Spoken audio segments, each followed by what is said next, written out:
Hey, welcome to Socialism for All. This is S4A live stream number 22. Really kind of picking up from yesterday's stream, number 21, although it's not really part two, its own separate stream. So, number 22. Today's date is June 8th, 2022. We've got about our 25 usual load in the chat room. So, we'll be talking in the chat. We'll be doing current events. I have a lot of stuff about the Democratic Party planned today, and generally some stuff that I did pull for yesterday's stream, S4A live stream number 21, but didn't quite get to. So moved it over into this one. We'll also be continuing the chat log responses from yesterday, as promised at the end of yesterday's stream, and seeing what else we get into with today's chat, and just what other topics come up. So before we get into any of that, let us find where the hell my graphics are. We'll get back to the main screen there, although that actually wasn't what I was looking for. We're off to a great start. I'm still a little burned out from yesterday's stream. Thanks to the patrons. That's what I was looking for. So the patrons and their support have allowed me to spend a lot more time on this channel than I would have been able to do without their support. Names in yellow have been supporting for a year or more. All of this is very much appreciated. It's very encouraging and just financially helpful. Practically, I need financial support from the audience if I'm going to be able to spend so much time, or hopefully even more at some point on the channel, but it does help a lot. And then, of course, after the videos are created and posted, engagement helps. So like, share, subscribe, comment, even if it's thanks or good video. And shout out to the person who wrote thanks or good video, literally. That's what we're looking for. In the comments the other day, I know that you're listening when I see things like that. So that's good. I like that two-way interaction. So anyway, but the engagement really helps. I know that they say that in every YouTube video, but there's a reason for that. It honestly makes a difference. If you're not subscribed, click subscribe, and do hit the like button if you're watching and you're logged in. So thanks again, patrons. And all right, now back to I don't know what it is going on in my mind today, where the patron screen and the other screen are this flipped, but not a problem I normally have.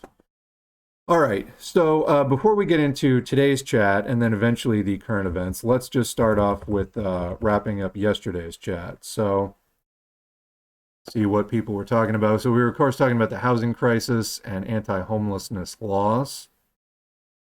So as the chat was saying, having affordable and widespread availability of housing is not a downfall, regardless of the housing itself. Yeah, absolutely. So, we are currently in a situation of like artificial scarcity. They're not building new houses. Some of this is because of like lumber prices have gone up. But I think mainly it's a continuation of the gentrification trend where developers just want to build housing that is like super profitable. And, things that aren't that profitable still need to be done. And the neoliberal ideology is preventing, it used to be sometimes when things weren't profitable anymore, just, the process of production was such that nobody could really make a buck at it. It might pass to the government to just do, on the cheap, because people still need it, and your country's going to fall apart if you don't have it. So now, though, with neoliberalism, they want to prevent the government from even, picking up the non-profitable things that the capitalists don't want to do. Somebody needs timeout in the chat. Bye. Anyway, I will never really understand how people wind up with so little to do in their lives that they need to drop in on a stream that they don't agree with, a small stream, and try heckling. Just a bizarre phenomenon. Really, go outside, read a book, do something, call a friend, like make someone a present, do something. Anyway, back to the chat. So I guess there was a little bit of a debate going on with some sockdom who found their way in there. As a reminder, this is not a Debate Bro stream. It's more of a meeting. It's more of a facilitated conversation and discussion than it is a debate. So anybody, wandered in here looking for, literally before we started recording, one of the first 3 or 4 people who came in was like, "Are you an actual socialist? Debate me, debate me." I mean, it's just like, could you not be so much of just a caricature and a stereotype? Can you try thinking for yourself? And really, just debating right wingers is a massive waste of time. Anyway, yeah, don't clog up the chat with arguments. It's not a good thing to do. So, just a reminder. All right, going through the rest of the chat. I'm coming to the end of what was being discussed yesterday, and a lot of it was responses to stuff going on then. So I am actually going to skip it and go over to today's chat. So what is going on? Sorry, this stream is getting off to a slow start. Some are better than others. What can I say? So somebody says, hey, if you want some interesting organizing lessons, check out the Uruguayan Broad Front. I know there was just a video created about that recently. I've not had a chance to check it out, but we'll be doing that soon. Really, in the US, we need to take whatever lessons we can possibly get. Obviously doing the audiobooks and things, we try to draw lessons from the Marxist-Leninist world, a world that, doesn't exist to the same extent that it used to do. And so, we draw lessons from that where we can. And then, of course, we want to draw whatever lessons we can from present day struggles also. Some of the thing about the US, the big struggle, problem, sticking point, is the electoral system is so bad. In order to make any headway at all, you have to build up a massively powerful movement. And the US just has not done that, and a lot of US leftists are just unwilling to do that. Clearly, they're not willing to do it. As I've said before, and we'll be talking about the Democrats quite a bit today, the US left seems to have largely 2 modes. 1, trying to reform the Democratic Party. 2, completely withdrawn, and that's it. Very few people actually stick out the difficult struggle of trying to build up the left in an organized way, and that is really what needs to happen. It needed to happen 10 years ago. It needed to happen 20 years ago. It needed to happen 30 years ago. So this is long overdue. It needs to be done, and we really do need whatever examples we can get. But fuck the Democratic Party. You cannot make any headway in that whatsoever. This has been shown time and time again. What we haven't done is the difficult work of actually building up an independent, non-corporate money left. And it's got to be done. I literally could sit here till the end of the stream just saying that, because I feel like nothing else is as important right now. So, food for thought. It is the fundamental task of the U.S. left. A lot of people, put their energy into the Dems, and, it's just never to be seen again. The Democrats completely squander it and crush it by design. That is their job, blocking the left in order to serve empire. That's what they do. You think you're going to get somewhere in that party. You're just not. I mean, we just saw this with Bernie Sanders, demonstrating it for the whole world to see. I don't know what people are still, hanging on to at this point. It's been shown time and time again. So anyway, chat was talking a little bit earlier before we started recording about, different people in left media having sort of different strengths and roles. And some people are really good at sort of taking on the day-to-day, week-to-week drama and, pushing back on that and yelling at people, for being idiots on social media. I do some of that. I think I have less of a tolerance for that than some other people do. Some other people do it really well. I like to think I do it well when I do it, but I don't want to do it badly, so I don't want to do it past my sort of tolerance point for it. I like doing the audiobooks and sort of trying to apply lessons from that to today's struggles. Obviously, there are differences for, time periods, but capitalism is not that different from yesteryear to today. The basic class interests are still there. The technology is different, the size of the proletariat, might be different versus 80 years ago, although in the more advanced countries, not so much. So, a lot does translate. Anyway, when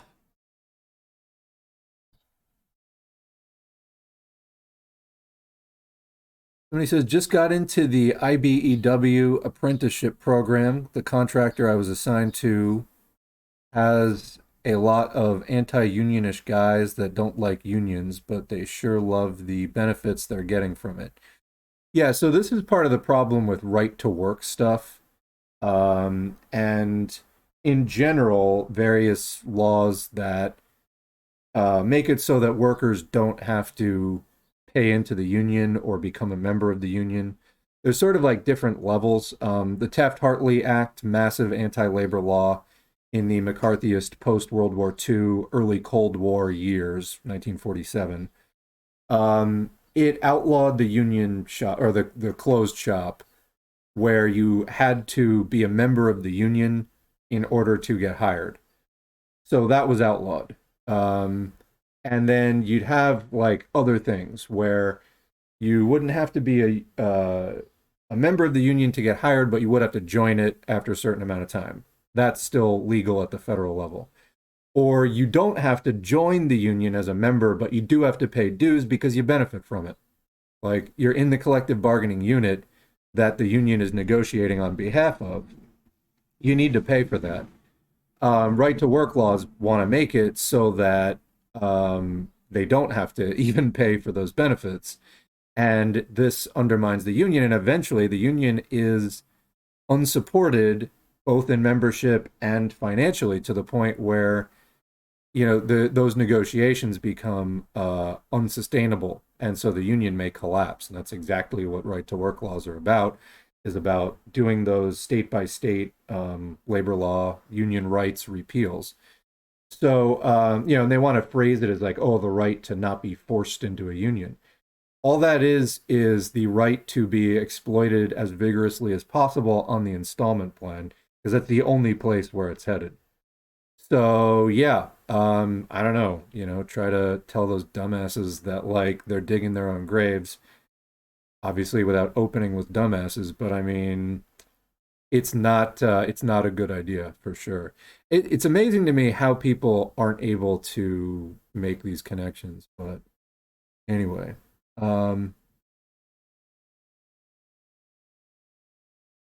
I live in Nashville, and it's really turning into a libertarian's dream. I don't know who's worse, Bill Lee or the Florida governor. What's going on in Nashville?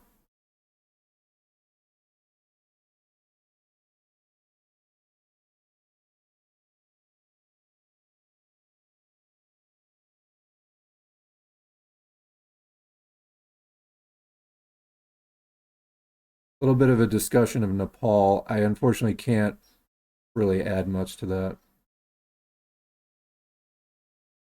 All right. Well, we're caught up with the chat, so why don't we get into the first article? I think we've ironed the bugs out of the stream so far, and only a mere 13 minutes into it. So, what are we opening with? Talking about Biden.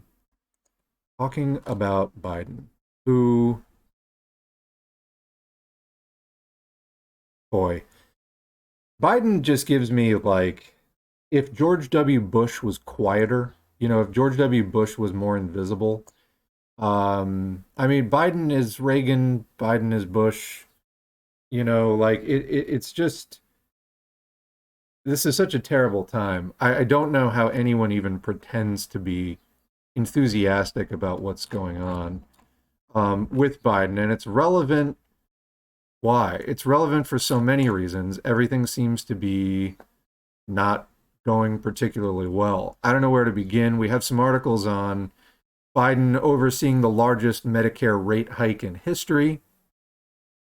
So that's happening. Also have some stuff on Biden and the prison boom. We have stuff on Biden and debt cancellation. Why don't we start with that? No, actually, I have two long articles on that. We're going to start somewhere else. Let's start with the Medicare rate hike. So here's a screenshot. I got two articles here. A screenshot of an article by Kate Randall. This is from last week. to June 2022. Biden enforces largest Medicare premium hike in history while funneling more profits to private insurers. In a move that received minimal media attention, last week the Biden administration reaffirmed its decision to enact the largest Medicare premium hike in the program's 57-year history.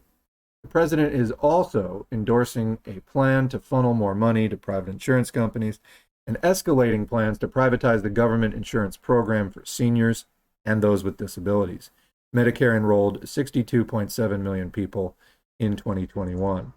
So far from Medicare for all, far from even the single payer, which was on Biden's campaign website, obviously just for show. He never talked about it.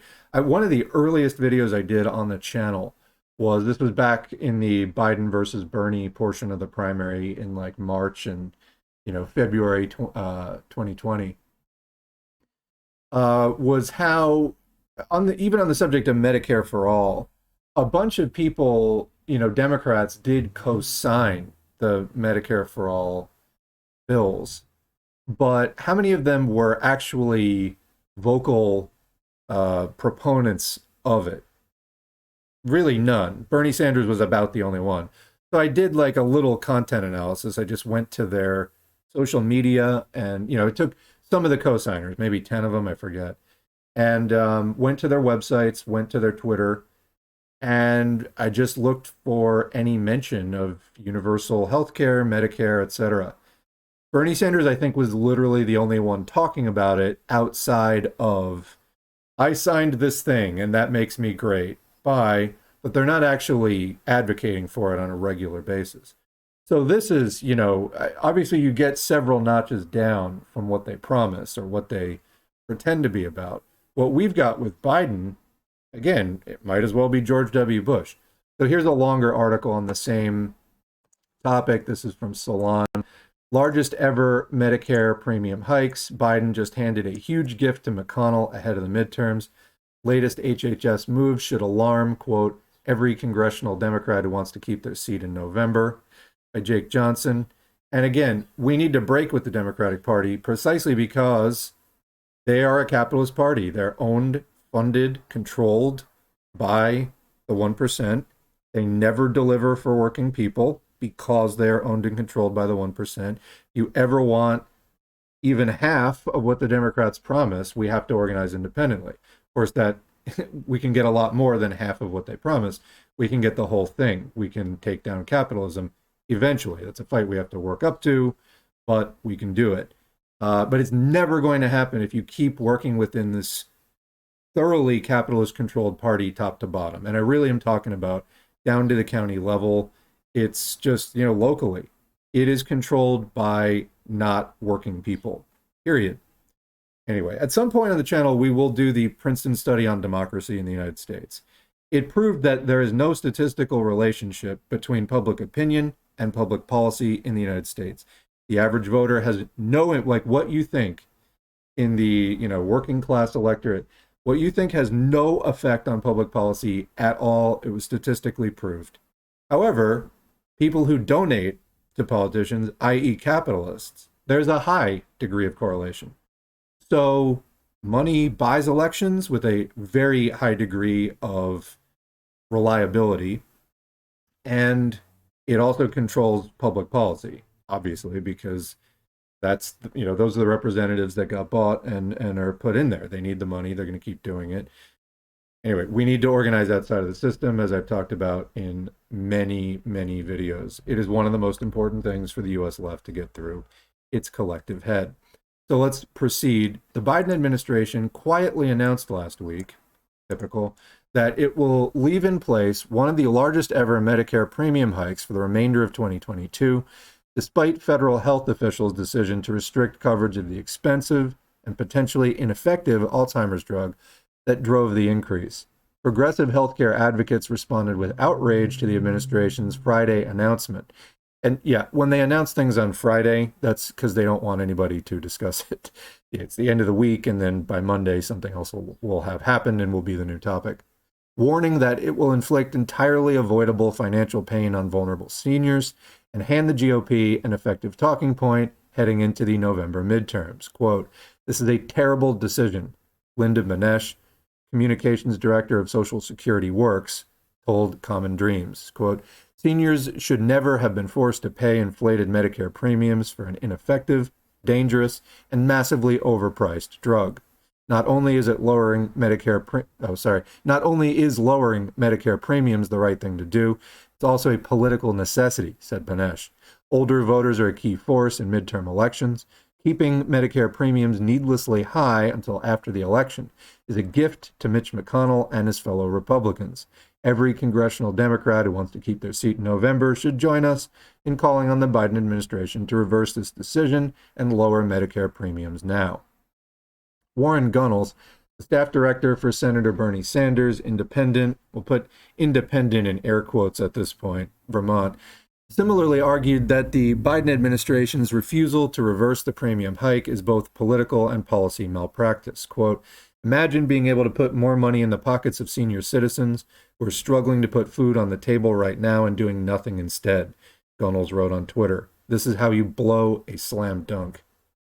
In a 5-page analysis released Friday, CMS insisted that carrying out a mid-year change to Medicare's 2022 premiums would be, quote, prohibitively complex and highly risky, requiring significant resources and unproven technical solutions from the varied entities which manage premium collection and payment.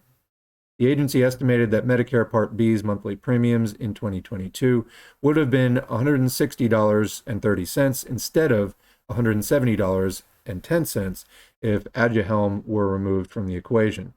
Quote, potential Aduhelm costs resulted in roughly half of the 2022 premium increase, CMS said. Becerra pointed to CMS's conclusion as evidence that the Biden administration's hands are tied by its own November decision to hike premiums in preparation for Aduhelm cost burdens. Lamenting the, quote, legal and operational hurdles flagged by CMS, Becerra promised that the administration will work to ensure that seniors see premium relief next year, cold comfort to those hurt by higher costs in 2022. Which, yeah, I mean, everything is going up right now. Any relief people can get is substantial. Not that I'm a fan, but, quote, progressive Democrat Ro Khanna recently had a prominent op-ed talking about how Biden could be doing a lot more about inflation and had a detailed list and is just not doing it. I mean, gas is like $5 a gallon, $6 a gallon, depending on where you are. All kinds of fuel, like heating fuel. Everything's going crazy price-wise. Food prices are going up. And anything would help here. And instead, they're just like, nah, fuck you. How about we give more money to the for-profit, providers within the medical system? Quote, after receiving CMS's report reevaluating the 2022 Medicare Part B premiums, we have determined that we can put cost savings directly back into the pockets of people enrolled in Medicare in 2023, said Becerra. Well, we had hoped to achieve this sooner, but CMS explains that the options to accomplish this would not be feasible. CMS and HHS are committed to lowering healthcare costs, so we look forward to seeing this Medicare premium adjustment across the finish line to ensure that seniors get their cost savings in 2023. Kara added one more screen, but Rachel Kors of STAT noted that, quote, while overpayments will instead be factored into next year's premiums, it is, quote, possible that seniors won't see a decrease in premiums next year, but instead premiums may hold steady or increase at a slower rate than they otherwise would have. In response to STAT's reporting, Sanders' communication director, Mike Kaska, called it, quote, a classic Democratic Party story. That's really unfortunate that your guy Bernie fed everyone into that fucking party instead of breaking away from it, which you absolutely had the strength to do. You absolutely had the strength to do it. You were filling stadiums. Let's say also, actually, you know what? There was an article I did on the channel about AOC, and for a moment, this was like a year and a half ago. For a moment, I was like, oh, is AOC, as one of the commenters put it, having a what is to be done moment? Because she gave this interview in which she talked about how it's basically impossible. She admitted it. It's basically impossible to get anything done in the Democratic Party. And it was like, oh, is she actually gonna, lead some Dem exit thing? Obviously, we got to do better than AOC. She would represent the right wing of a new, workers' coalition. But things have left and right wings. It is what it is. We get in there as the left wing and we fight for our positions. That's what you do. But of course, she didn't do it in the end, and neither did Bernie. But think about that. If Bernie, as I've said many times, had said, okay, well, we tried to gate crash the Democrats. We got a lot of publicity. Obviously, this party is corporate controlled, and that's never going to change. Obviously, he knew that going in. Now we're going to go all join the Greens, and suddenly the Greens are going to have 20, 30 million members, and we're going to actually run in 2018, and so on and so on. We're going to build that party, and we're going to fight for working people's positions and not take the corporate money and do all the things that are widely demanded by the U.S. left at that point. Didn't do it. But, if AOC joined into that, I mean, obviously she's a careerist, obviously. She's not really getting much of anything done. So when does it come? But, you look at the squad, most of the people in it, they're not, I don't even want to say the word radicals. They're barely progressives in many senses. So this is where we at. I don't know when people are going to get tired of the bait and switch, but fucking hurry up and get tired of it already. Finishing the article, quote, "Pharma greed and a broken bureaucracy drove up Medicare premiums," Casca added. Well, the White House could take a victory lap and tout lower rates after taking action. Nope. Yeah, well, they won't, because who does Joe Biden work for? Goddamn well as anybody does, that he works for big capital, and that's who he's going to keep serving. And again, this is why it was a massive mistake to feed your movement into the Democratic Party. You might as well just take the I down from, Bernie Sanders' standing. Just say you're a Democrat now, because that is effectively where you stand at this point. You don't stand with working people, you stand with the Democratic Party. And might I add, even in 2021, the amount of people getting mad about this, me saying this, I found it shocking. Like, what else do you need to fucking see at this point? I really mean that. What else do you need to see? Because I guarantee it has happened. You just haven't been looking at it. All right. Got two more Biden stories. Let's check in with the chat real quick.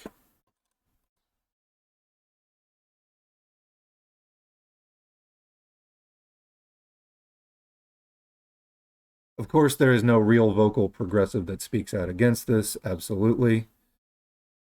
And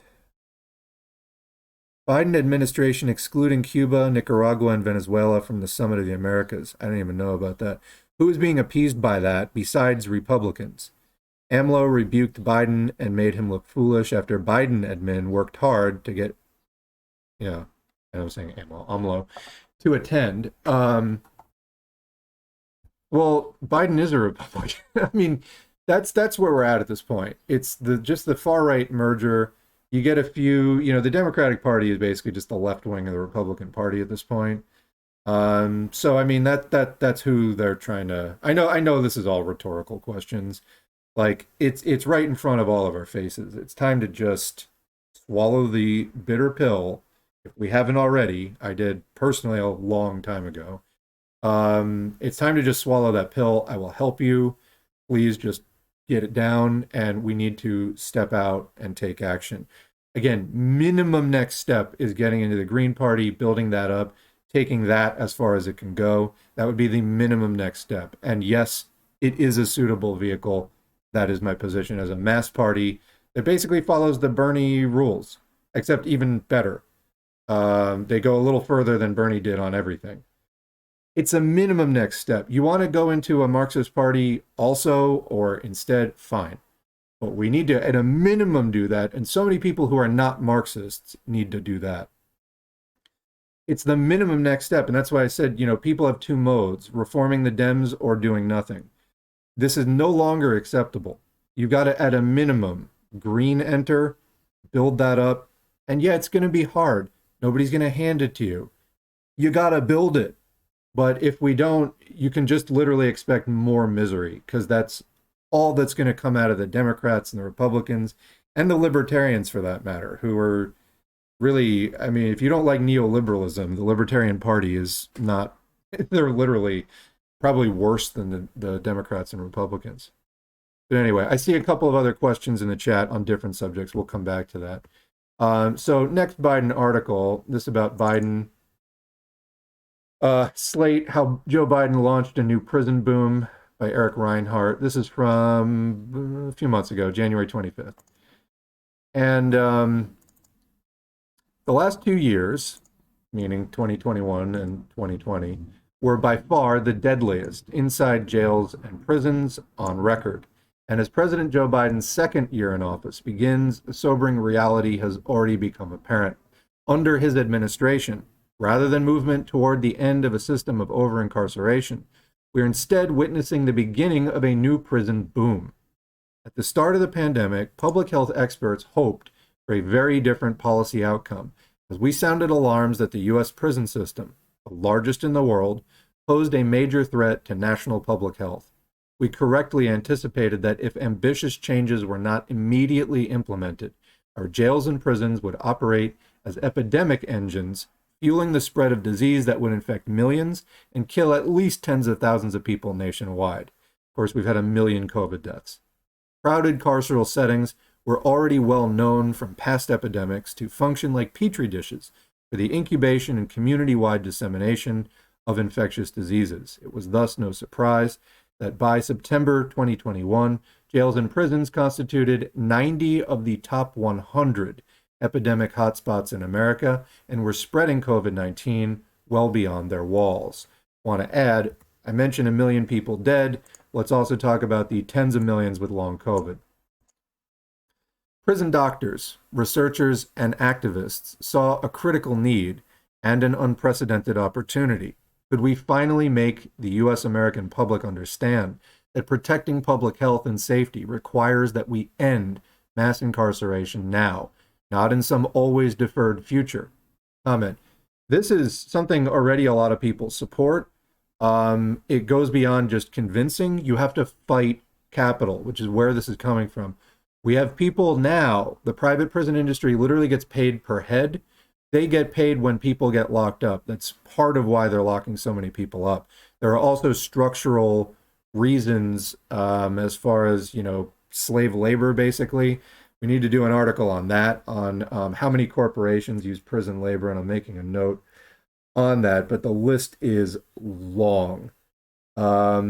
It's basically modern day slavery. I mean, that's what it is. Like, people get locked up and they're forced to, many people have heard by now about fighting fires for like pennies or $1 a day in California. I think it was Kamala, right, herself, Kamala Harris, who was like, it would be nice to let people out of prison, but then who's going to fight the fires? I don't know, firefighters, not people held against their will, who are like desperately trying to get something on their resume for, if and when they get out of jail, that they can be like, well, I was a firefighter, I have some training, blah, blah, blah. It's just, but this is the vice president. This is the head of the party people think can be reformed. It's like, yeah, it'd be nice to let people out of jail, but then who's going to fight the fires? At that point, your party is invalid, unreformable. I mean, that's just one thing in a long, long list. But anyway, the point is you have to fight for this. It's not just like at some point people go, oh, mass incarceration is bad. No, we're largely already there. Like, enough people have already figured that out. What's missing is the fight. The fight is what's missing. Organize. The only way you can effectively fight, organize. Capital is organized. They are ruling us. They are oppressing us. They're exploiting us. We need to also organize, and then we can become an independent historical force and fight back. All right. We hoped that appealing to people's own self-interest in an urgent pandemic context, good luck with that. The COVID pandemic has been which is ongoing, by the way. As I mentioned yesterday, we're in the middle of one of the largest spikes so far, yet the pandemic is, quote, over, according to officials. That's been disappointing. Should you be mad about COVID? Yes, you should be extremely, extremely angry about COVID. Yet people are just like, I'm so sick of it, I want it to be over. That's not fucking good enough. You're just, it's a cop-out. You're just opting out of, actually fighting for your class and your people. It's just disgusting. Anyway, we had hoped that appealing to people's own self-interest in an urgent pandemic context might allow us to make more headway toward large-scale decarceration than had decades of appeals to morality, anti-racism, criminological evidence, and human rights. With this goal, we threw ourselves into nonstop work analyzing data, supporting legal advocacy, and testifying before officials while issuing call after call. Hold on.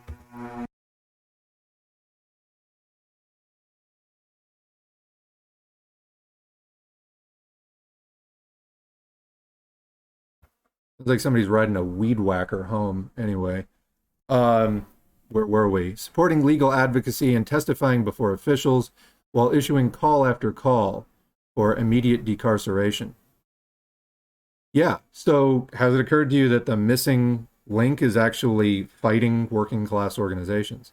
Those desperate appeals largely fell on deaf ears. Rather than investing in decarceration and reentry programs to protect the public as recommended by the nation's leading health and safety experts, several states and cities have allocated federal money from the CARES Act to already bloated police departments and to construction of yet more jails and prisons. When petitioned to ban such misuse of these funds that were meant to provide support to struggling Americans, Biden declined to do so. Instead, in an effort to score partisan points in myopic tough-on-crime competitions with the likes of Tom Cotton, Biden has chosen to explicitly endorse the allocation of federal COVID relief funds for punishment rather than support. Yeah, Biden, we've covered that before. Biden, encouraging like extra COVID money to be spent on hiring more cops. This is the absolute last thing. We had massive public demonstrations, uprisings, buildings were burned in Biden's election year to defund the police, et cetera, et cetera. And so when the fund the police guy instead gets elected out of that, is it possible that the system is completely controlled and that we need to do something new to fight it? Yeah, obviously. So when petitioned to ban such misuse of these funds that were meant to provide support to struggling U.S. Americans, oh, yeah, I read that part. Just last week, in his address to the U.S. Conference of Mayors, Biden again made his position very clear when he told his audience, quote, "We shouldn't be cutting funding for police departments. I proposed increasing funding." Reflecting this calculated political stance, in addition to earmarking $651 million in his 2022 budget to boost local police hiring, the Biden administration has repeatedly encouraged state and local governments to use the $350 billion in discretionary funds given to them by the American Rescue Plan to expand police budgets, what I was just talking about. Indeed, both Biden and his spokespeople have proudly touted his signature COVID relief bill as a major stimulus for policing. What does this have to do with policing? Nothing. In fact, again, people were literally burning buildings down, demanding that the police be defunded. In a national context already characterized by globally unparalleled police spending. And just along those lines, if the U.S. police force were a military, it would be the third largest in terms of the budget, third biggest funded military on earth. Number one is the U.S. Far below that, about a third of the size of the U.S. military by budget, is China. And then number three, ahead of Russia and India, France, Germany, etc., is the U.S. internal police force, the internal army, meant to oppress workers. And Biden's like, no, they need more money, actually.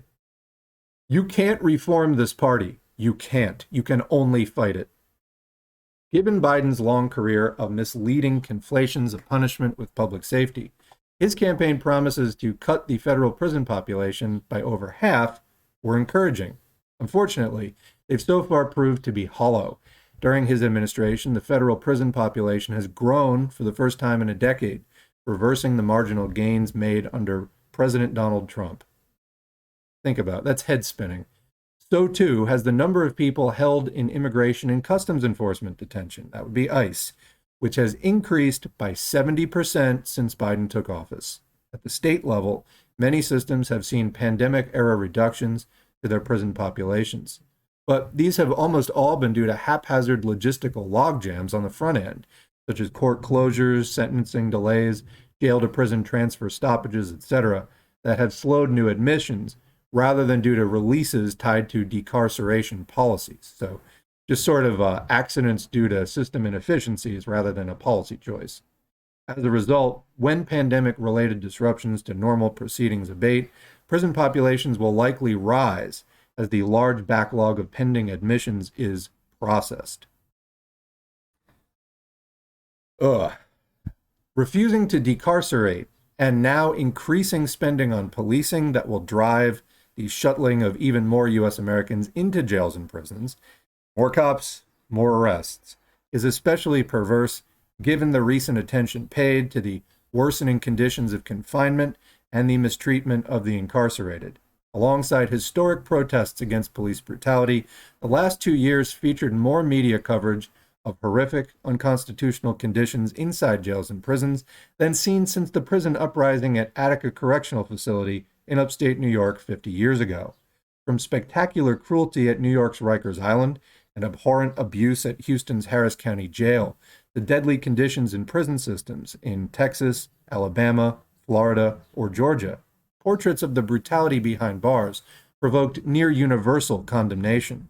But in the short-lived ascent of these stories to the forefront of news cycles, each was treated by lawmakers as a one-off shock, just some bad apples, to America's moral sensibilities rather than as a systemic problem requiring a systematic solution.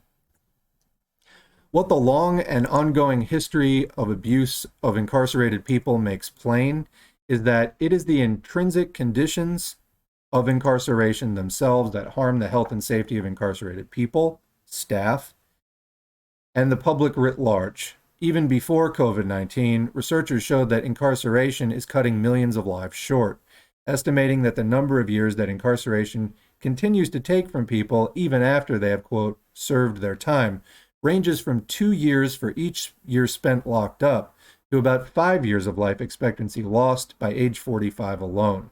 So for every year you spend locked up, years come off of your life expectancy. These harms also extend to family members of incarcerated people, who face a 2.6 years shorter life expectancy relative to peers who have not experienced their siblings, children, fathers, or mothers taken away from them by the U.S. American legal system. And as recent studies have underlined, the health of entire communities ultimately suffers as a result of the U.S.'s high incarceration rates. Incarceration, which abundant data show, does not in fact prevent crime or improve collective safety. That's correct. Cops cause crime, they do not prevent it. Increases county-level deaths from both communicable and non-communicable diseases.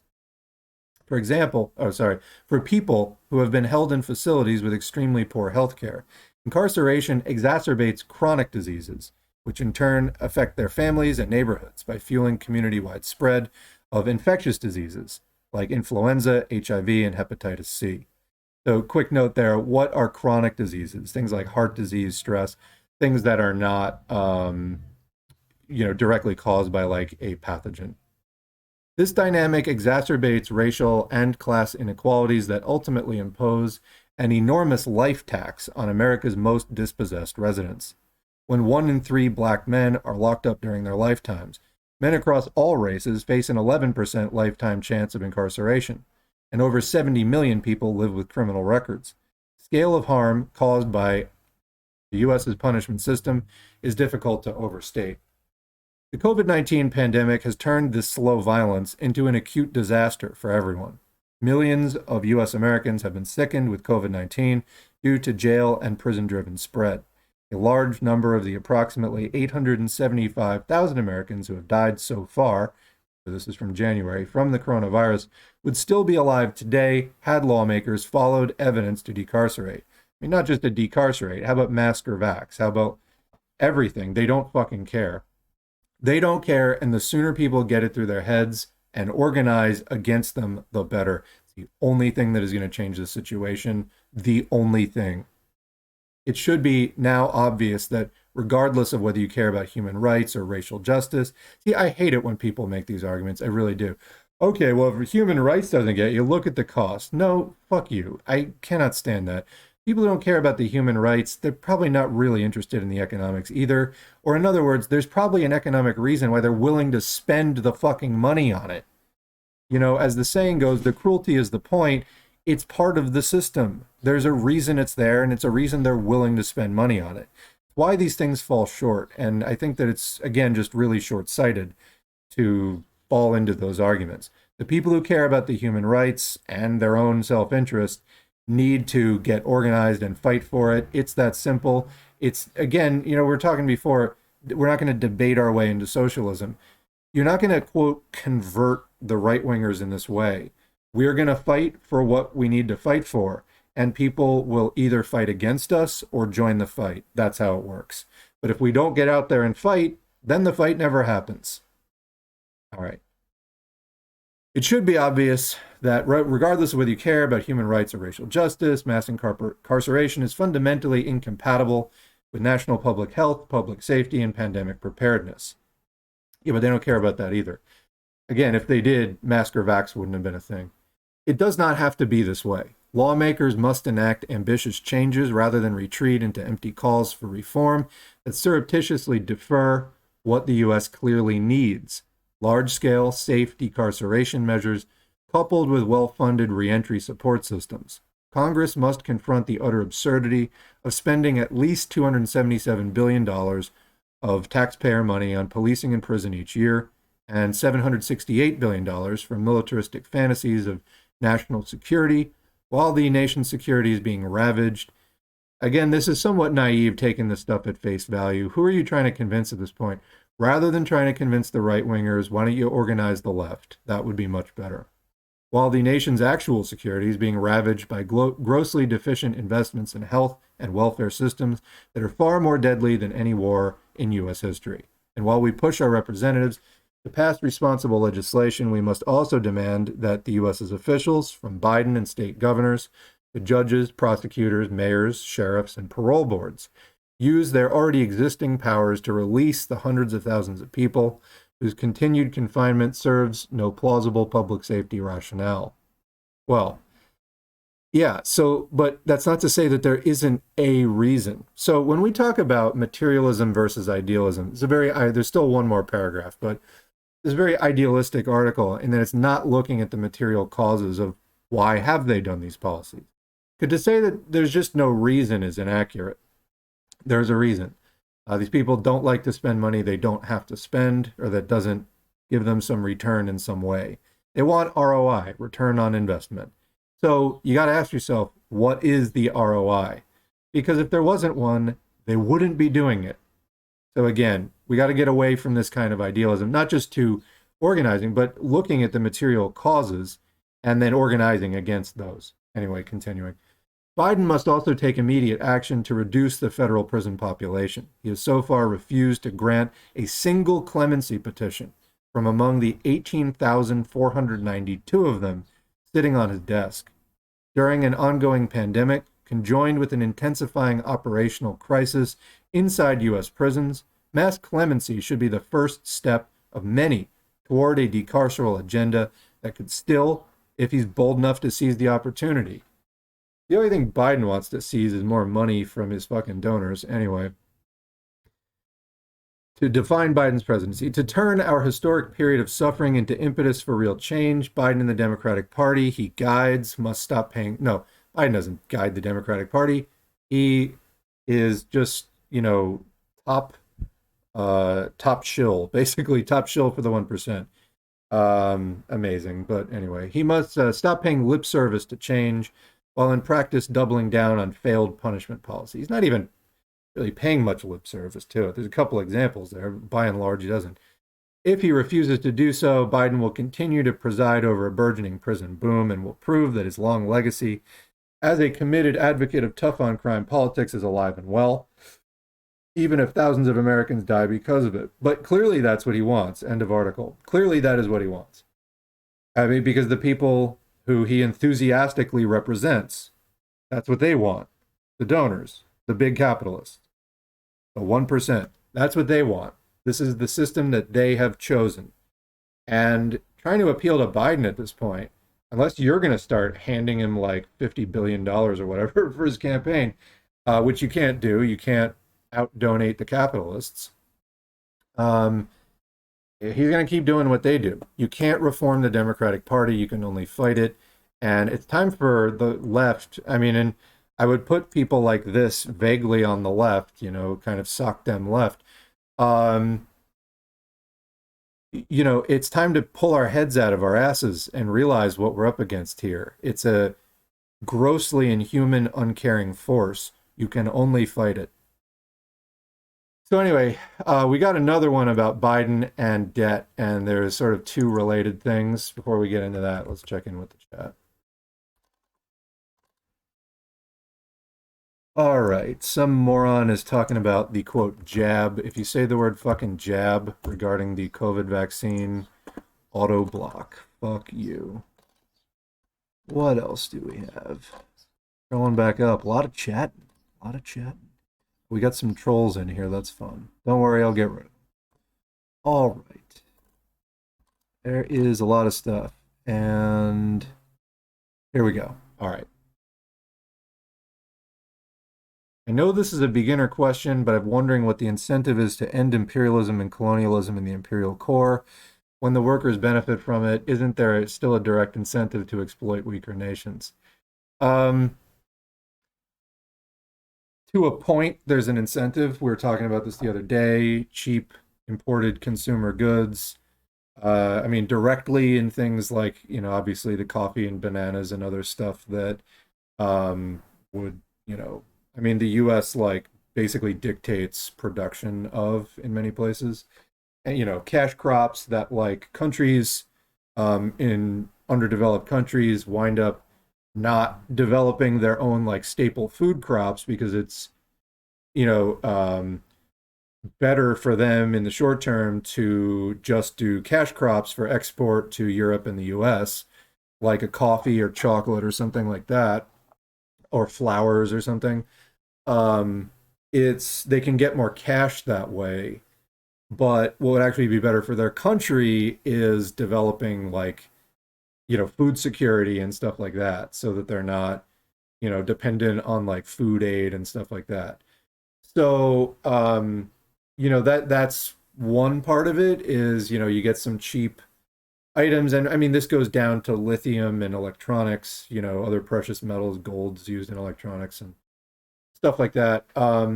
But what's the benefit is, I don't know, being able to not just define your life by being able to have like some cheap consumer appliances, but actually having rational economic planning and housing and medical care and education and all that stuff. So if you look at any conservative talking about the benefits of the current economic system, they usually define like wealth in terms of consumer goods, TVs, appliances, stuff like that. That's not really like, okay, maybe that was like a reasonable point in the 1930s when people were getting refrigerators for like the first time ever. Or they're getting a phone for like the first time. But significantly less so when people are going bankrupt from a quick hospital trip or stuff like that. So what's the benefit to ending imperialism is we get to actually have control over our economy again. Let's also talk about the environment.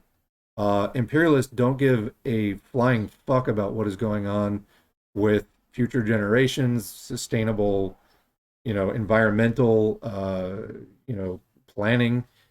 And so if you want control over any of that, if you want to actually have a system that revolves around working people, there's your incentive. And again, it extends into many facets. So that would be the answer there. If people just can learn to not define everything just in terms of like how cheap gas is, and prioritize a bit more radical social change and the restructuring of the entire economy. But that's where we come in to sort of explain some of that.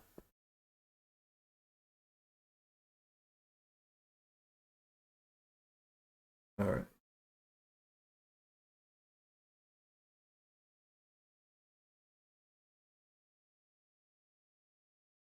There's a bit of discussion about that. I'm just going on.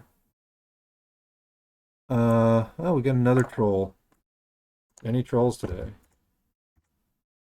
People ask me why I set the comments on Twitch here to like verified users, because it would be flooded with trolls otherwise. We even get some without that. We got leftist underscore make underscore me underscore puke. I mean, come on. What do you just exclusively watch PragerU? Imagine that being your identity. Anyway, what else do we? All right, yeah, the debate does kind of. All right, what do we have here? Socialists need to relax. Hey, fuck you. How about that? The world is on fire. No, no one needs to relax. We need to get active. Fuck you. I've really nothing else to say. You're telling people to relax with everything that is going on right now. No, we can organize in a calm and efficient manner. But imagine not being upset about what's going on, not being motivated to do something about what's going on. So the comment continues, socialists need to relax. Democrats are not a monolith. There's a reason why Pelosi and Biden are holding on to power. No. So you're fundamentally misunderstanding what's going on. Kamala Harris is not in her 80s. Pete Buttigieg is not in her 80s. Elizabeth Warren isn't in her 80s. This isn't about age. It's not about a generation gap. It's about money. It's about class struggle and class conflict. The capitalists will buy new politicians. This isn't like you think Pete Buttigieg is going to be, you think Amy Klobuchar is going to be somehow more amenable to like reason here? You think they're going to be more amenable to reform? You have this completely wrong. You don't understand the nature of the conflict. So, as far as relax, so this whole idea, oh, we need to relax and just wait. The old Democrats will die out. I mean, I'll grant you there's something to okay boomer, all right? That phrase caught on for some valid reasons. But that is not fundamentally what's going on here. What's fundamentally going on is class struggle. So no, just waiting and, waiting for them to die out. They just buy new ones. And I just named several examples of non-ancient Democrats who are chomping at the bit. Oh, look at Beto. The national leadership is one thing. Look at your state. Look at the many Democratic governors who do nothing for working people or barely anything. And on and on. And that's, and when I say for working people, I mean across the board, providing a livable, environment, housing, you name it. What are they doing? Nothing. No, more waiting is definitely not the answer here. Really, just where do people like this come from? Masks must be mandated in a lockdown. I think we are further from that possibility right now than ever.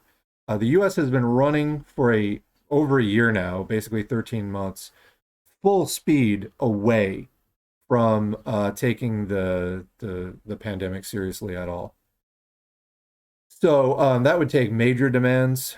There's so many things that literally are not going to happen in this country without a revolution. The problem is we need to work up to that point. And the ground level organizing to get things just started is barely happening.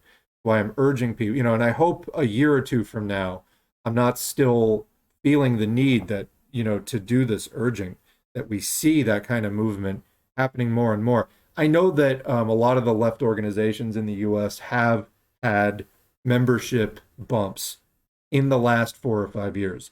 That's good, but it still needs to continue until, whatever it is, there's been growth, but I don't think it's like a critical mass yet where sort of phase 2 begins of this. And seeing that phase 2 starting, that will give us something else to work with. Definitely things are growing. I hear from more and more people all the time that, they're getting more into this stuff and rejecting imperialist politics and so on and so forth. But we're still waiting for sort of the spark that's going to light that next fuse, and it cannot come soon enough. So anyway, many other things demanded there by the commenter. Essential workers need to get 2.5 times pay as hazard pay. Arrest people who host super spreader events, or don't let them happen in the first place. Well, some people are still going to do it anyway. So the point is consequences for people who do. But that's these were demands for the first year, and we're so far beyond that at this point. It's like, again, they were during the biggest spike by far during Omicron. They were like, the pandemic's over. The fact that anyone bought into that is honestly distressing. So the National Guard should be called to deliver food to civilians, like in Vietnam, maybe. Remember, we do not have a people's army here. So, I mean, if that were the case, that might result in some not so good situations.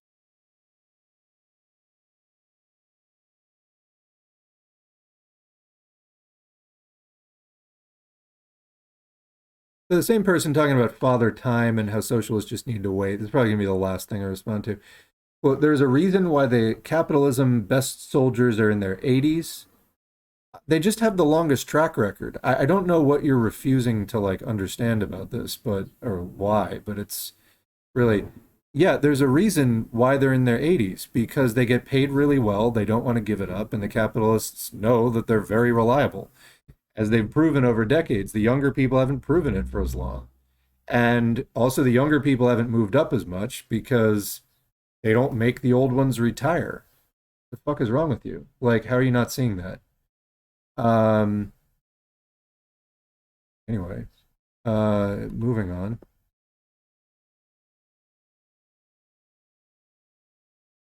Ireland purchases the entire banana crop of Belize every year. I hadn't seen that, but that's exactly what I'm talking about. Yeah. It makes Belize have to center its economy on banana plantations, etc., instead of industrializing and becoming more independent, etc. Yeah, that's yeah. Yeah, the US buys all of Panama's banana crop, I believe. Um, so why is Hawaii a state? Look at the Dole Corporation. You've heard of Dole Fruit Company? Does like tropical fruit, pineapples and stuff like that. That is why Hawaii is a state. All right. It was independent, and it basically just got brought in so that it could be like a fruit plantation and a, tourism destination. But yeah, look that up. I know I have on a reading list somewhere a recommended book for that. Maybe we will cover that at some point. But the process of how Hawaii became a state is exactly that. So yeah. Also, literally the term banana republic, as applied to a lot of Latin America. That's the reason why. It's because the fruit companies would overthrow the governments. Like US corporations would overthrow the government so that they would keep producing like a colony for the US. So yeah. Let's see. When will the ruling on Roe v. Wade be announced? I heard that the National Guard is being deployed in D.C. in anticipation of Roe being overturned. That I don't know, and I have not seen anything on that. I have an article on that subject today. We're going to briefly just touch on that. And in fact, we're just talking Democrats generally here. Let me do that short little article. It's actually a long article. I just grabbed the first page, and if people want to follow up on it, they can. But I wanted to mention it while we're talking about the general position that the Democrats have put anybody supporting them and the working class as a whole in this whole time. Roe v. Wade being one example. Somebody, when I was talking about people need to detach from the Dems, it's the fundamental task of the US left, and build an independent, strong workers' party that can fight the Democrats and Republicans and Libertarians and any other representatives of capital that happen to pop up. Roe v. Wade was a thing, and this commenter was like, "Oh, please, don't tell people to get discouraged now." I was like, people still believing in the Democrats is why we're here. The Democrats are why we are here. If you can't get that through your head, just sit it out. I mean, they are the reason we're in this position. They have been moving us to the right. They've been moving US politics to the right, systematically excluding more and more, workers, groups, and coalitions from mainstream politics over the last few decades. That's the neoliberal consensus. They have been doing this. So, anyway, here's an article. 2 women were charged with murder after having stillbirths. The cases are rocking this conservative corner of California. So this is by Lauren Hepler from June 4, 2022, and I'll just read the beginning of the article. I did a long video on this about 3 weeks ago. I'll put a link to it in the video description, along with links to the articles as I do now on the live streams. But this is a typical thing that happens when abortion rights are lost. Then women start, or anybody who gets has a pregnancy, loses the baby, whatever, as a miscarriage, stillbirth. We've seen in countries like El Salvador that they then get put in jail for like murdering their baby, when this is a normal thing that happens. Sometimes pregnancies do not fully come to term, and for any number of reasons. It doesn't mean that it was caused deliberately, but this is what happens. It's the position that it puts people with uteruses in. So anyway, beginning the article, Hanford. In early 2018, a 29-year-old Central Valley woman became the first person in decades to be jailed in California for the death of her stillborn infant. In late 2019, it happened again. Another pregnant woman who struggled with addiction delivered a stillborn baby who tested positive for methamphetamine at Adventist Health Hospital in the Kings County seat of Hanford. He was also, excuse me, I take a sip there.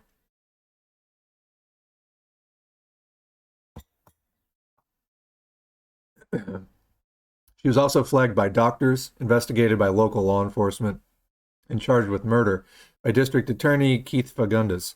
The cases sparked national backlash from civil rights groups, which successfully fought to overturn the convictions. But now, as Governor Gavin Newsom positions California as a reproductive rights sanctuary, ahead of the Supreme Court's anticipated reversal of Roe v. Wade, the cases are once again dividing residents in a bitter district attorney's race in this corner of California's heartland. It's a contest that outside legal advocates say reflects a national trend toward more frequent prosecutions of pregnant people, which California lawmakers are now trying to ban at the state level. For the candidates and voters in 152,000-person Kings County, the Republican-on-Republican June 7 election is also about corruption allegations and differing views on how conservative rural communities fit into a deep blue state. Quote, "Those 2 cases, they're a symptom of the disease," said Sarah Hacker, a Hanford lawyer challenging Fagundes. "And the disease that has infected our criminal justice system here in Kings County is preferential treatment."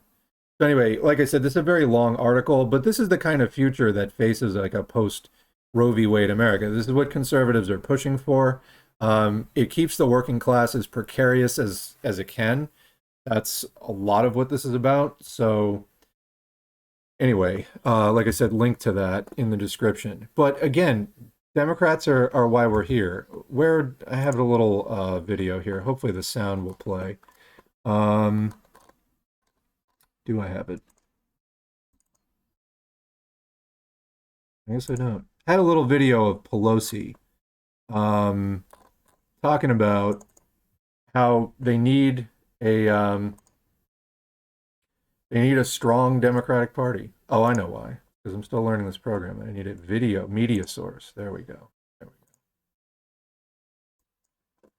See if I can get the little Pelosi. Yeah, there we go.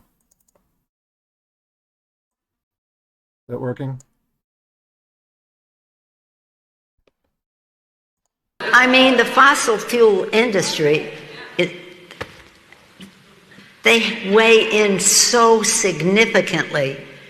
I mean, how could it be that nobody on the Senate side cares, and the Senate cares about climate? Some of them do, and they talk about it. When it comes to the votes, it just isn't there. They just aren't there. So rather than saying, well, we have to defeat them, no, let's just try to persuade them. I want the Republican Party to take back the party, take it back to where you were, where you cared about a woman's right to choose, and you cared about the environment, and all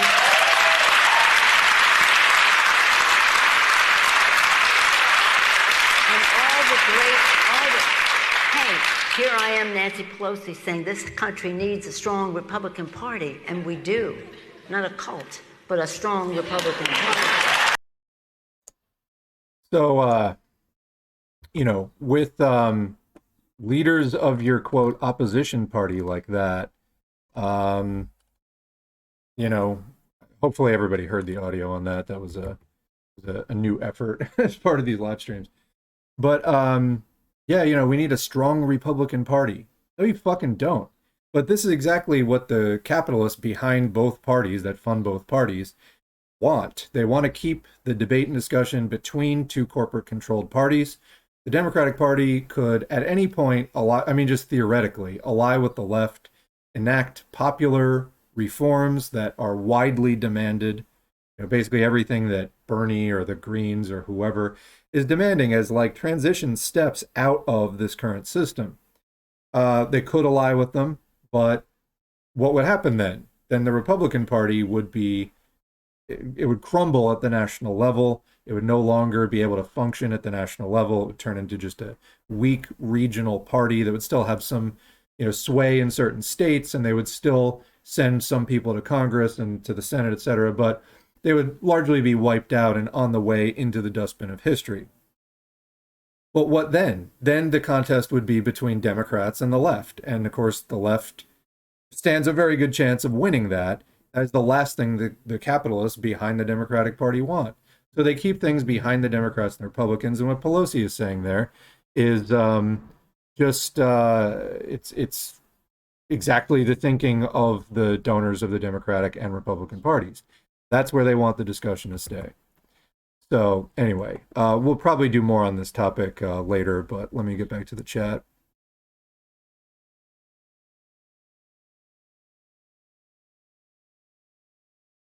Speaking of PragerU, did I check out that How Britain Starved Ireland by Gravel Institute yet?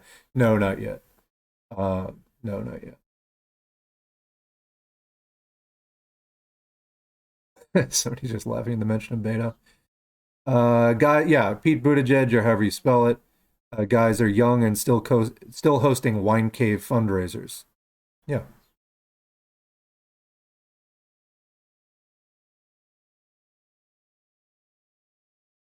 Yeah, so the same person talking about Father Time says DSA is doing a great job. I'm not doubting that DSA is doing some very good work. You, however, are absolutely representing one of the wrong currents within DSA that needs to be fought. There are other people within DSA who do not think like you do, like, Father Time is on our side, and there are people within DSA who understand this is about class conflict and money, not age. So DSA is doing some good work, yes. In many areas, they're the only thing going, and they're actually doing substantial stuff. So continuing the quote, they took over Nevada, DSA has gone to Venezuela and Peru in solidarity with socialist movements, and they view the Democratic Party as a tool. So no, you're wrong. And everyone else within the part of DSA that you represent, the right wing of DSA, understand that. You're in the right wing of DSA. If you view the Democratic Party as a tool, you're the tool. The Democratic Party views you as a tool. It's a one-way relationship. You need to understand that. You don't use the Dems, they use you. That's how it works. I don't know how many times this needs to be shown to people. You need to separate from the Democratic Party. Everything DSA is doing, as far as like local organizing efforts, fine. But can the Democratic Party stuff? You are the right wing of DSA that does not need to be there, and people like me fight you within that organization. You are utterly wrong. You couldn't be more wrong, and you don't understand really the politics that you're getting involved with. And if you don't understand the politics you're getting involved with, you are going to be a victim of them. And then you're going to be used by them. And that's exactly what's happening.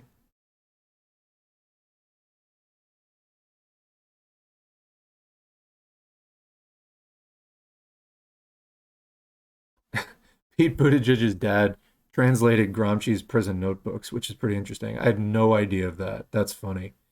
Um, yeah, it's like, isn't Kamala Harris's dad like, wasn't he more radical too? I mean, but this is, this is it. This is like looking at a couple of generations ago, what, kind of middle of the road left was in the US versus today.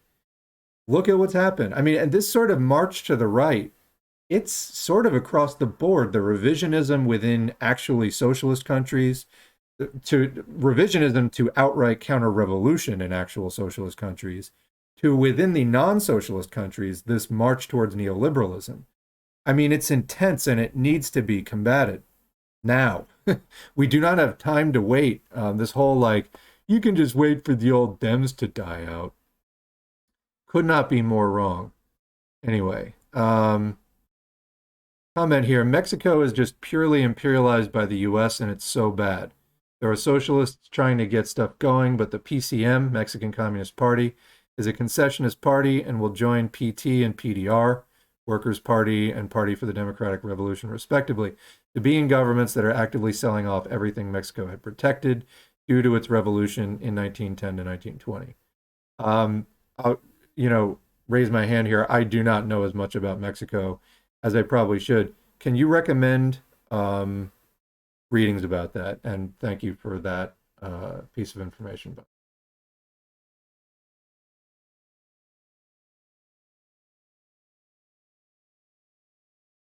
Yeah, Hawaii.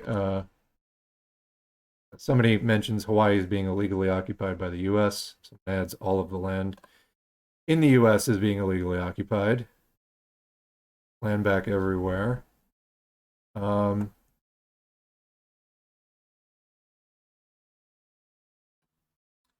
believe there's a luxury clothing store named Banana Republic. Like, what the fuck? That is so disrespectful and racist. At least it seems to me like. Yeah, I don't know where they got their name from, but since Banana Republic as a term was always a racialized term against the Latin American countries, the U.S. imperialized. Someone else adds, everything in the U.S. is disrespectful and racist when it comes to Latin America. So, yeah. Other comment shouldn't, yeah, I'm not even gonna get into the, about the stillbirth and like, who should you be mad at? Should you be mad at, their God, who's, whatever. Yeah, the point is, this happens naturally. It's not necessarily a woman's fault.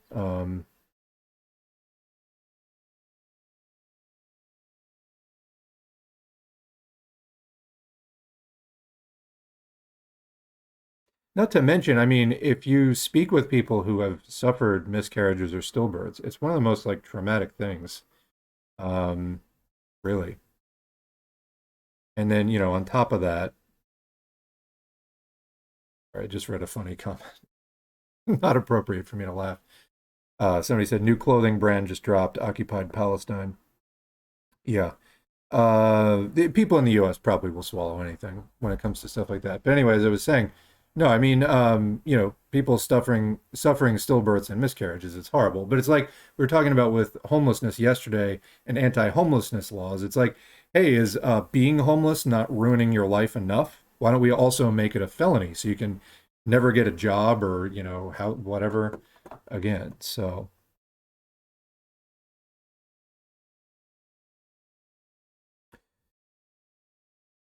the question about solar punk. You know, I think things that are compound words involving punk is, I mean, a bit like, it's a bit tongue in cheek. Like, are there, as they describe, decentralized community based climate action, environment restoration, and food security? Yeah, I mean, if this is a very micro level thing. So, I mean, is there a place for permaculture and stuff like that? Yeah, absolutely. Is solar going to be part of the future? If we have a future, yes. Absolutely. But I think sometimes people get caught up in the aesthetics of that and don't necessarily look at the very difficult organizing and class struggle that needs to accompany it in order for it to be something other than fantasy producing pretty art. So I guess that's my general response. Yeah, I'm all for like doing stuff like that. You know, food not lawns, absolutely. But the struggle it's going to take to make that future, I think, is something people continue to underestimate. So, people talking about the lithium nationalization in Mexico, relevant on many levels. So it said the Constitution already nationalized all of the land and minerals, water, etc., and made it the property of the Mexican people per Article 27. The AMLO reaffirmed that Lithium Valley in Sonora, a border state with Arizona, was protected under the Constitution as the national patrimony of the Mexican nation, etc., etc.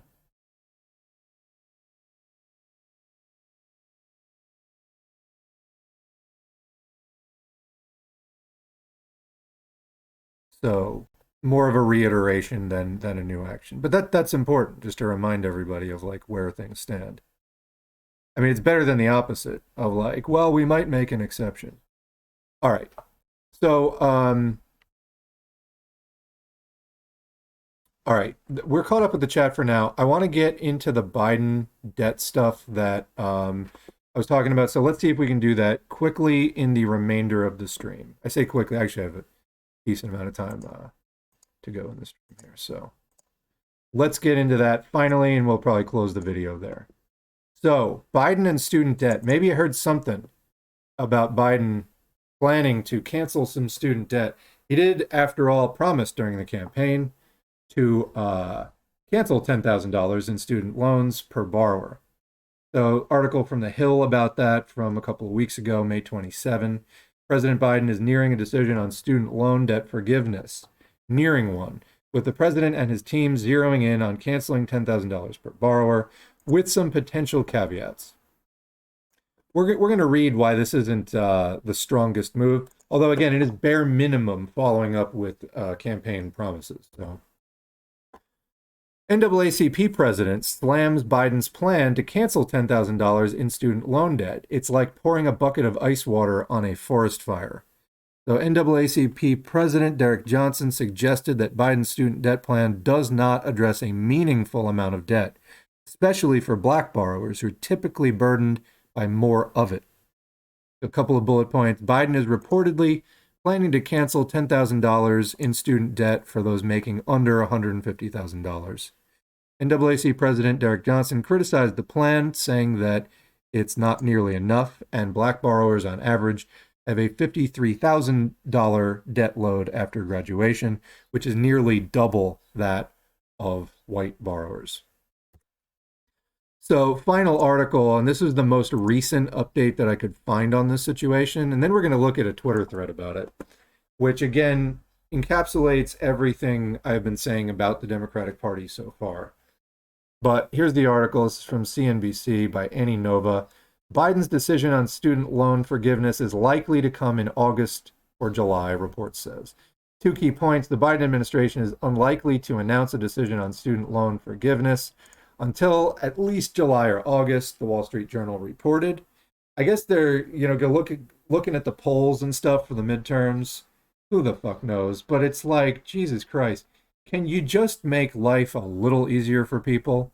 Is it that hard? Like, is it that hard? But again, remember, this is the friendly party. This is the good cop. President Joe Biden last month had promised to share his plan within weeks. More Biden lies. By the way, if you're on Twitter, find an account tracking Biden from the left. I enjoy that account. They make good criticisms of Biden from the left.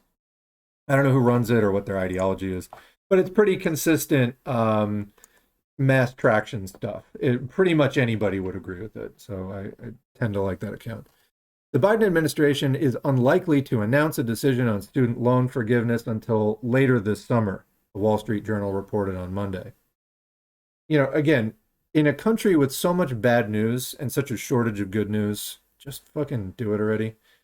The more than 40 million Americans saddled with student debt have been anxiously awaiting news after President Joe Biden said in May that he'd be sharing his plans in the next couple of weeks. By the way, raise your hand if you have student loan debt. I do. The White House's announcement on forgiveness is likely to come in July or August, according to the Wall Street Journal. Most likely causing the delay is intense deliberation and disagreement between officials on the political and financial factors of canceling billions of dollars in education debt. There's no precedent for such a move. Well, there's no precedent for a lot of things going on right now, but trying to fix unprecedented problems may require unprecedented actions, just by definition. The country's $1.7 trillion outstanding student loan balance outpaces credit card or auto debt, and a quarter of borrowers were already behind on their payments prior to the pandemic public health crisis. Let's read that again. A quarter of borrowers were already behind on their payments prior to the pandemic. That's a bad situation. On the campaign trail, Biden said he was in support of clearing $10,000 from borrowers' accounts. Doing so would cost around $321 billion, or I don't know if that's missing a period. Is it $321 billion or is whatever? And completely forgive, like the numbers are spaced apart is why I'm questioning that. Usually when they do a billion, they usually do a point in there somewhere. So yeah, completely forgive the loans of about 1/3 of student loan borrowers. So about 1/3 of people have $10,000 or less. So it would completely clear them. Yet there's concern that such an announcement would cause more frustration and disappointment than anything else. Yeah, it wouldn't. Let me just tell you, it wouldn't. The average education debt balance, after all, is 3 times that at around $30,000. So no doubt that is not enough. It's also a step in the right direction. I support it. It's also what he said he would do. If we can't at least hold him to that, the thing is about when socialists make demands, they always need to be bigger than the system can deliver, always. So, I mean, we should be demanding 100,000. We should demand, or depending on the strategy involved, you could demand all of it, or you could demand a specific amount just to show how close they come to it. Like pick an amount that would forgive everybody's debt, basically pick, I don't know, 150,000, 200,000, pick that. So that basically if they do it, everybody gets cleared. Rather than just saying all, but pick a number. But anyway, continuing, okay, we did that. As a result, now things get more interesting. As a result, the Senate, sorry, there's an awkward transition. As a result, the Senate's top Democrat, Chuck Schumer of New York, along with Senator Elizabeth Warren, Democrat of Massachusetts, and other Democrats, is pushing the president to cancel at least $50,000 for all. So when Chuck Schumer is 5 times more progressive than your proposal, Biden, you're definitely doing something wrong. The NAACP has also been vocal about how $10,000 wouldn't go nearly far enough for Black student loan borrowers. Wisdom Cole, national director of the association's Youth and College Division, recently said on Twitter that nixing just $10,000 would be, quote, a slap in the face. But no amount of forgiveness would leave all borrowers happy. That's not true. That's definitely not true. Even if $50,000 per borrower was erased, the 3 million plus borrowers who are more than $100,000 in the red would still be stuck with large balances. Okay, which would continue to be a problem. But again, would this be a positive move? So when I say that $10,000 is better than nothing, it's because it is. And, people talking about like it needs to be more, that's great. Honestly, forgive it all. But you're assuming he's going to do anything. Like he literally might not even do this. So, yeah, it would be unprecedented. And I mean, anyway, as I was saying before, I'm trying to think of how even to put this. I was saying before about how not organized people are and how much more organized we need to get to actually fight for things. With the current level of organization, $10,000 would be a win. I hate to say it, but it would. That's not to say people should stop struggling after that, which I guess is what I'm trying to just make clear. I'm by no means saying like stop fighting, but Biden hasn't done a lot of things he said he was going to do. This doesn't redeem Joe Biden. It's still, not reformable, but I'm just wondering where we actually do start here, if not this. But anyway, many U.S. Americans are infuriated by the idea of any student debt forgiveness, including those who never borrowed for their education or who didn't go to college. So, yeah, I think that that's actually more what this is about. Some Republicans have said that they would try to block an effort by the president to cancel the debt. Again, because the Republicans, again, supposedly working class party. In the meantime, federal student loan continues to be on pause until at least the end of August as part of a pandemic-era relief policy that began in March 2020. Data show that nearly all borrowers have stopped making their payments. So, in other words, when you remove the requirement for people to stop making the payments stop. It's not like most people are like, oh, I'm going to keep paying it down anyway. No, people are like, they can't pay it. That's why they're not paying it. So this is a gigantic problem. We need revolutionary change in this area. They want to throw $10,000. I'm certainly not going to stop them. But, thinking that Biden doing the bare minimum that he promised in his campaign, while like actively shitting in the faces of the left, generally speaking, is somehow going to like endear him to, the left generally, or start some new narrative about the Democratic Party. That's just incorrect. But anyway, enter a thread from Twitter, which kind of epitomizes the direction that this whole thing was going in. And I'm not sure where to start. So here's your typical Democrat trying to talk down to people who, are not happy with Biden and still wouldn't be happy with Biden, even if he forgave the $10,000 that he said he would. I want him to forgive the $10,000. I want him to forgive all of it, but I still wouldn't be happy with him even if he did, because we honestly need more than that. Would it be a good thing? Yes, but this needs to be coupled with so many other things, and he's not doing really any of them. So anyway, this is the Mueller she wrote. So who is this person, first of all, before we get into the thread? It is Allison Gill. There she is. And I thought I got another headline of her, but I guess not. This is a person who this is her student loan balance. It was forgiven because I guess she's a military veteran. And so she got all of her $72,000 of the principal and the interest. You know how much interest you accrue on a balance of $72,000? You don't want to know. You know how fucked she would be if she hadn't gotten that waived, hadn't gotten that forgiven? But anyway, she got that forgiven. But this is the way that she's going to talk to the rest of people out there.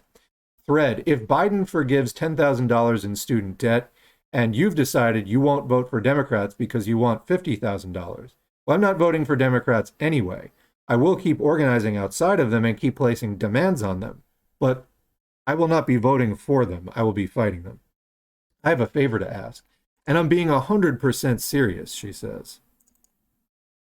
Call up a parent and really brace yourselves. Grab onto something. Call up a parent of a slaughtered student, or a loved one at Robb or in Buffalo, or a family member of someone at Sandy Hook or Colorado or AME, and tell them that you've decided to help elect Republicans who will keep allowing mass murders because you didn't get enough debt relief. Then speak to a friend that's a member of the LGBTQ plus community and explain to them how you'd really like to help preserve their right to marry who they love, but you just can't because you only got $10,003. Oh God. Oh God, this is so hard to read. Then I'd like you to chat up a rape survivor. Whoa, sorry. It was hard enough to read up to that point. Now we're entering even more questionable territory. Then I'd like you to chat up a rape survivor. We all know one.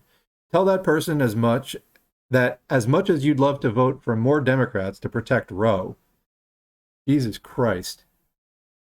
You simply can't be bothered because you deserve $50,000 instead of only $10,000. After that, you should call up a teacher you know and inform them that you'd rather see them underpaid and armed than have to vote for the Democrats because they wouldn't give you $50,000.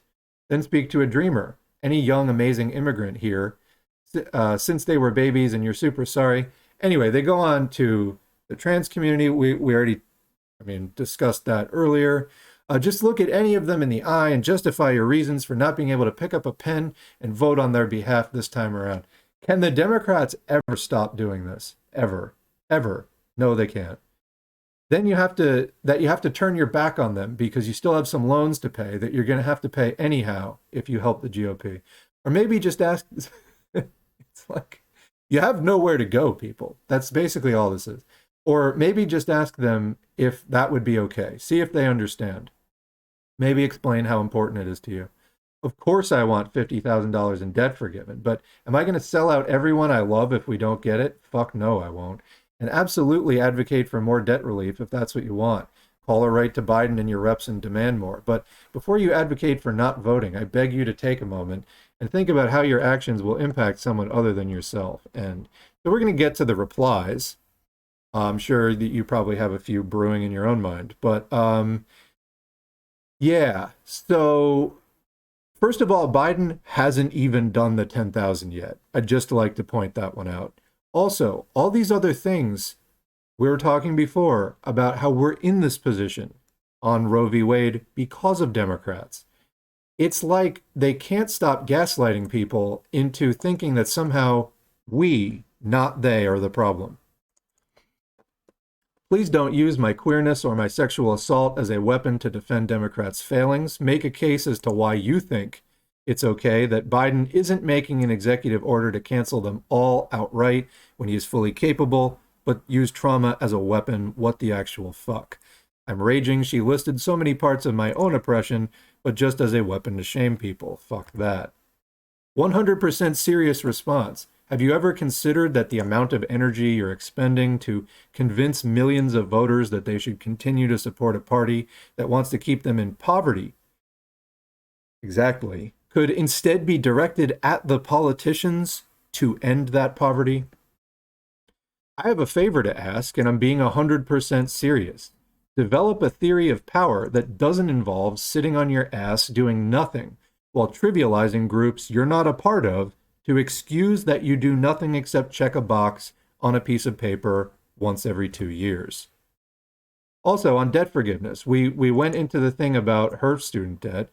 Also, got $52,000 in the PPP, the COVID loan thing for payroll. Got all that forgiven. So, whether it's student debt or this, she's had $125,000 of debt forgiven. But again, shame. How do you reconcile these views with Speaker Pelosi and Whip Clyburn endorsing and supporting a pro-gun, anti-choice candidate in Texas? As the quoted screenshot says, Democratic leadership did robocalls to help the only Democrat with an A rating from the NRA on the same day that 19 kids were gunned down right outside his district. He's up 175 votes. He'd be losing without them. There's tracking Biden from the left. At Biden tracking, failing to cancel student debt is not the only reason people won't vote for him. Biden's major disappointments listed. Full list available on bidentracking.substack.com. While Biden did not run as a progressive, he has struggled to complete even his, quote, semi-progressive campaign promises, which include airstrikes in Syria, killing 10 people in a drone strike in Afghanistan, crippling sanctions in Afghanistan, and down to stealing huge amounts of money, signing the $768 billion defense budget, using Title 42 to deport 700,000 plus people, continuing the Remain in Mexico policy, filling immigration courts with Trump hires, cutting federal unemployment to make unemployment numbers look better. That killed me. I covered that earlier. Biden was out on Twitter, wow, unemployment's at a, several years low. Yeah, because you threw everybody off unemployment, not because it's a good situation. Auctioning off 80 million acres of the Gulf of Mexico to oil and gas drilling companies, canceling less than 1% of student debt, keeping Trump hires in the DOJ, not passing a promised $15 minimum wage, covered that, not banning the death penalty, not legalizing cannabis. So that's another thing we were talking about, the prison boom before.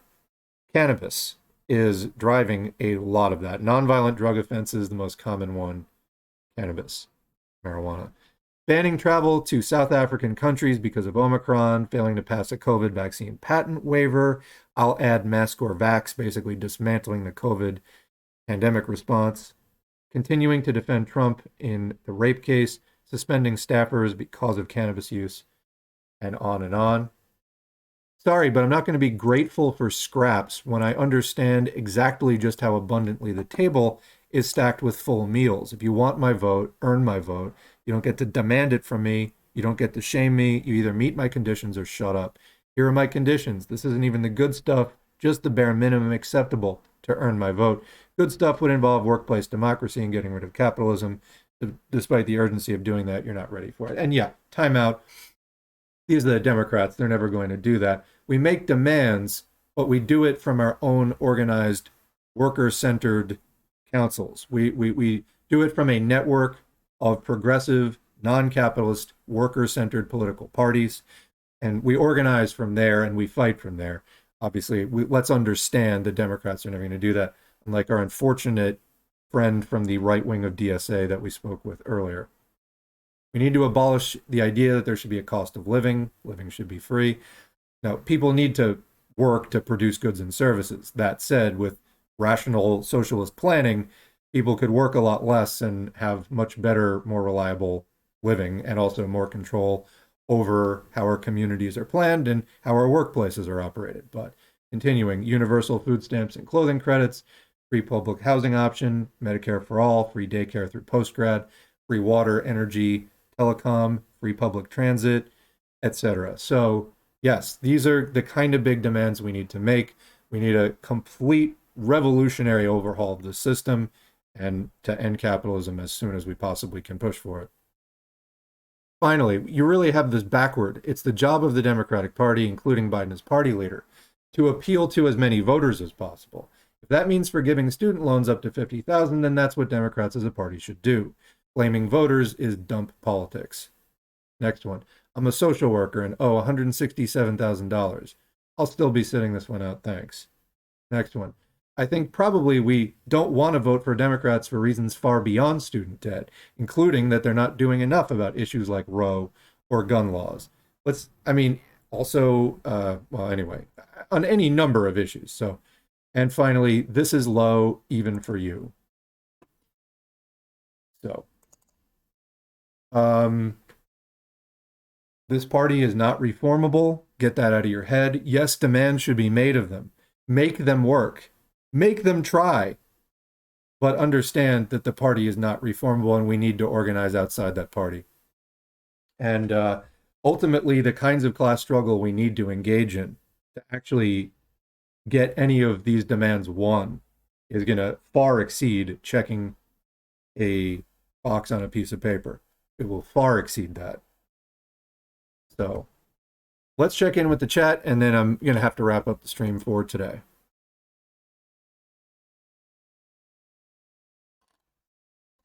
Where were we?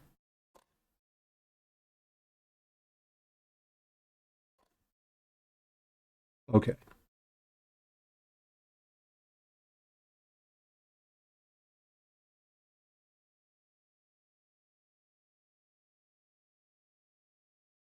I had no idea the Mexican Constitution was that much better than ours, damn.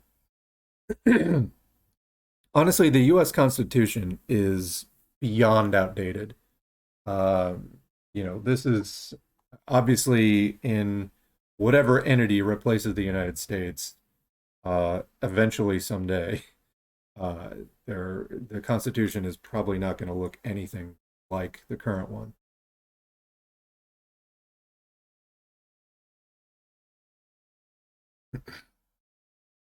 The response is Article 123 is the workers' article, and they literally name entire streets and boulevards after Article 123.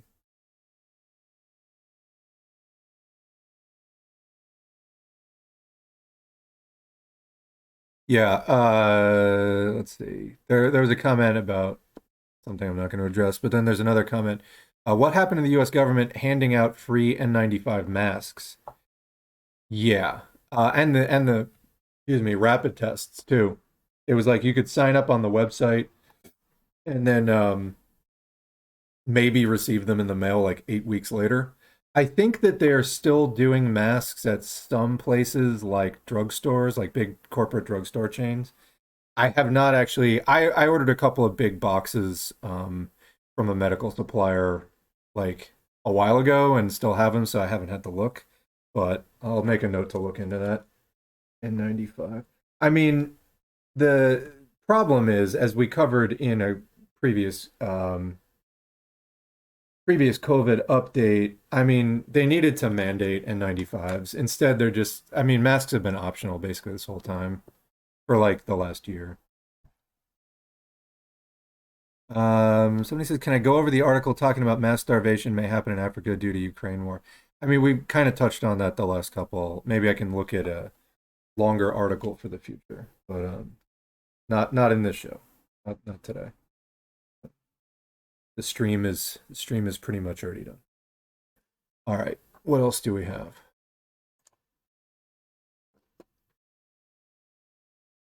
Let's see.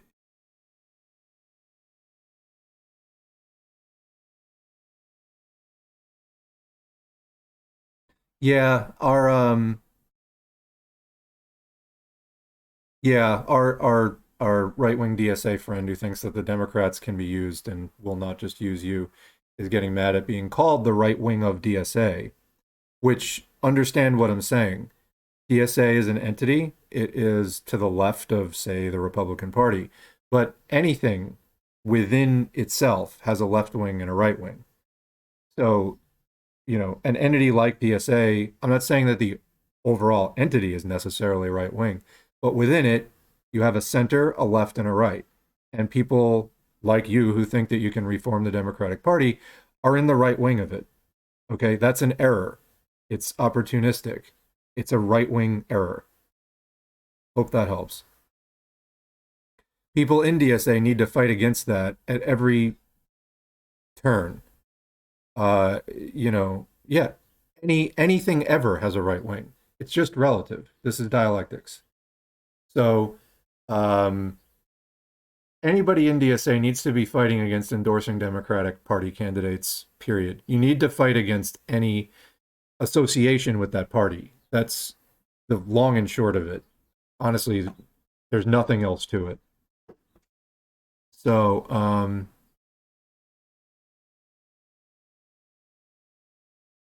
yeah, there's an argument in the chat about the Democratic Party is not a monolith, same person says, and there's a response. The Democratic Party at this point is essentially a monolith. In reality, the Democrats and Republicans are one monolith of pure corporate greed. And on that note, I think I'm going to leave it there. It's been a good stream. Thank you to everybody who showed up and asked questions. I was able to get through most of the other articles, so got a couple more, but we'll just do them in the next stream. Again, thanks to everybody listening on YouTube as well. Remember to like, share, subscribe, and leave a comment, even if it's thanks or good video. I'm enjoying doing these streams now with, not a crazy huge chat. I think the chat's been a good size so far. Although more people are welcome to drop in. Oh, I wanted to mention to people too. I do have some of the chat because I got a comment about this on YouTube. I do have some of the things turned on, so your account does need to be verified and it needs to exist for a certain amount of time because I don't want people just making accounts and flooding live on the spot. So your account does need to be like of a certain age basically, and so I'll look at other settings as far as who can comment, but I think that the amount of discussion that we have and it plays nicely off the current events for now, so we'll see what it turns into in the future. But anyway, thanks again for everybody dropping in, and we will catch you in the next video.